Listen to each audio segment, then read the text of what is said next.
I'm settling into my office first thing on Monday morning.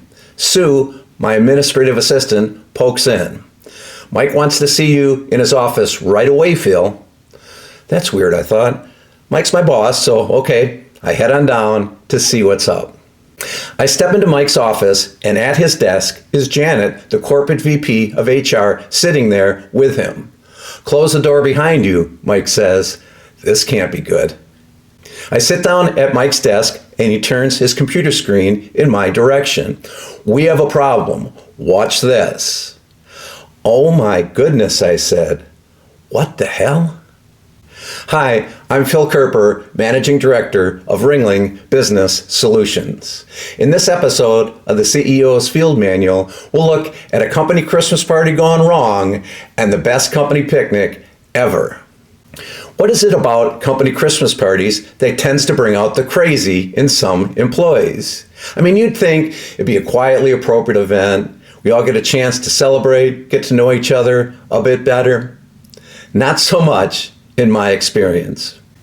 Someone always seems to make a mess or do something just plain inappropriate. Too much cheer or just too much pressure in the moment, but I've had good employees step in it at company parties. Back to the meeting with Mike and Janet. I'm looking at Mike's computer screen. It's a security camera video from the formal Christmas banquet we had Saturday at an amazing venue. There they were in the lobby of the venue. Don, my service manager, and Rachel, Mike's administrative assistant, leaving the banquet through the lobby. Now, Don was a great young manager in a very difficult job. He did have a reputation of occasionally howling at the moon, though. Rachel had the outgoing personality often attributed to her bright red hair. But she was vital to Mike, smart, organized, and could handle the revolving door to his office like nobody's business. The video had no sound, but they were obviously having a good time as they left the event. Then they stop and point at a painting on the wall. The next thing you know, Don has grabbed the painting and out the door they go. I had to watch it twice. It was the definition of a comical mess. At this point, I'm not really sure how to respond. What is the position of the venue, I finally said. Well, they've yet to call the police. They want the painting back, and I think we can then decide what to do with these idiots, Janet said. The Christmas party 2 days before was first class. Eline Hall is a top-notch venue we rented for the formal affair. Huge chandeliers in a decked-out ballroom, the whole 9 yards. With significant others, we had over 250 attending. A great meal, awards, open bar. You just don't see these types of employee events very often anymore. And of course, several employees decided to come up to their boss or boss's boss and attempt to impress, often after several pints of courage was consumed.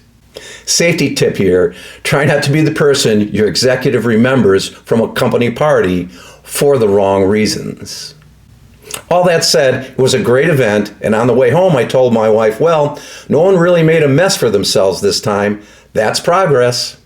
Now I'm in Mike's office wondering if the party just cost my service manager his job.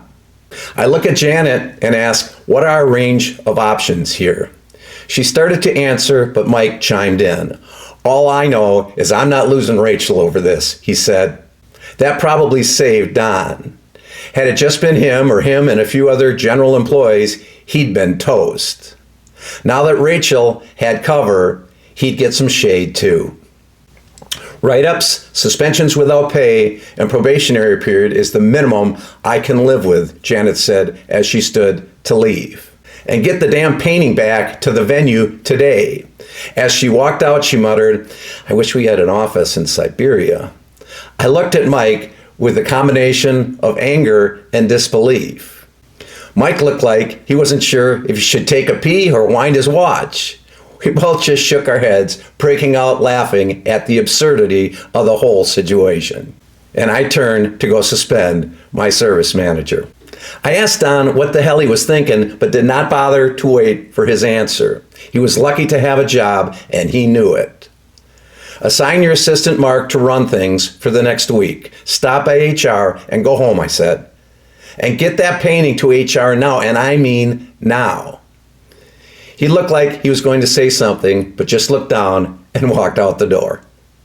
Now, I love the holiday season and have attended many great company parties and events around that time of year. The memories are amazing, and it's a great time for all of us to reflect and celebrate. But for some reason, certain employees get themselves upside down at these events. After Don and Rachel, I'd made myself a promise. When I got my next CEO role, we were going to do company events differently. Some years later, I was the CEO at a company down south, and the topic came up. Pam, my HR director, asked, "Are we going to have a Christmas party this year?" We had over 200 employees, so an employee plus family gathering would be a large event. I said, "No, let's do something better. What about a family-friendly company picnic this fall instead?" "Pam," I said, "put together a small team and draft a plan. Employees, spouses, kids, that could be up to 500 people, but it could be amazing. Let's see what it'll take." Pam assembled several great employees, and they came up with a plan for a fall picnic with a Halloween and Thanksgiving flavor. Here are some of the great ideas that they included.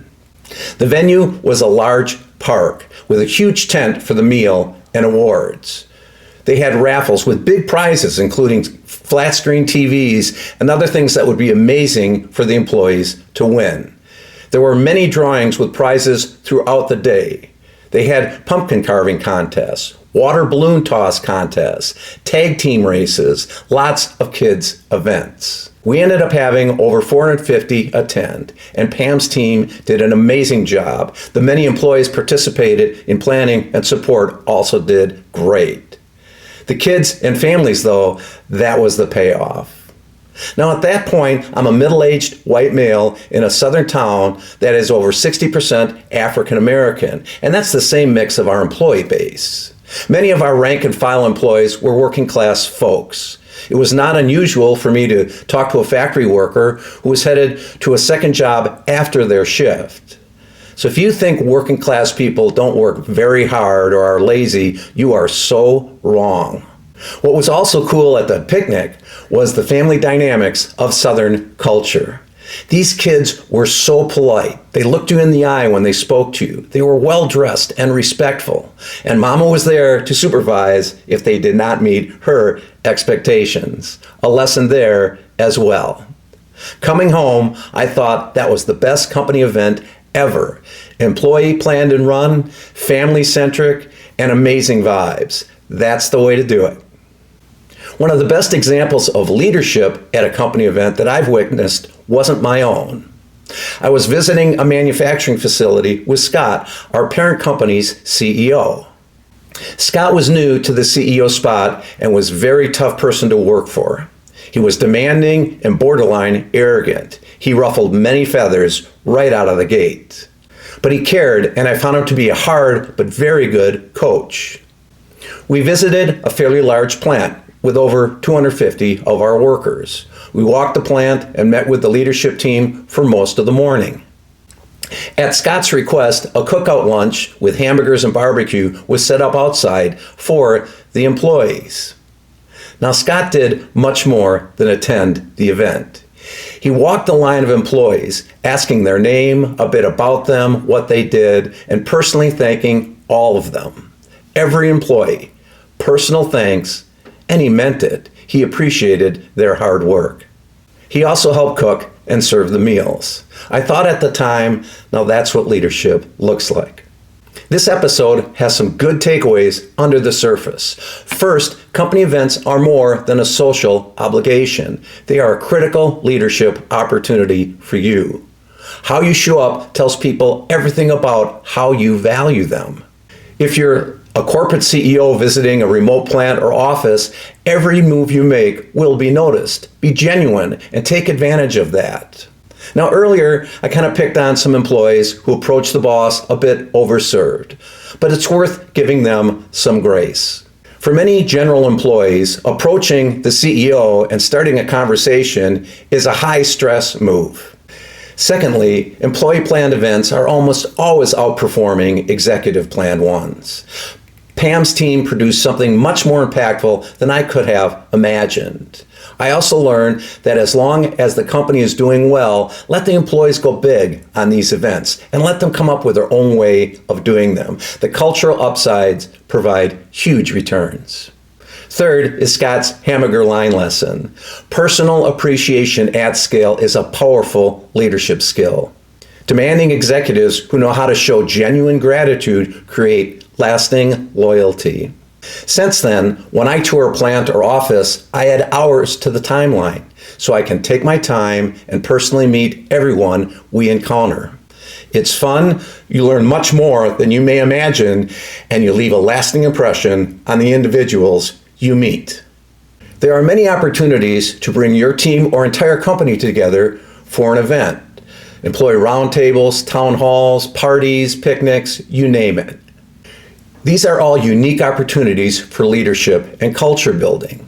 As the executives, it's incumbent on us to genuinely engage at these events. Take every opportunity you get to know the people driving your firm's success. In good times, and as we learned in the episode on closing a plant, in difficult times, this can make real differences for you. Thanks for tuning into this episode of the CEO's Field Manual. In our next episode, we'll review the most effective business metrics and the ones that can lead you astray. And we'll go into how new AI tools can make it easier than ever for you to predict your business future. We'll see you then. Thanks, everybody. Please subscribe, and we'll see you at a future video.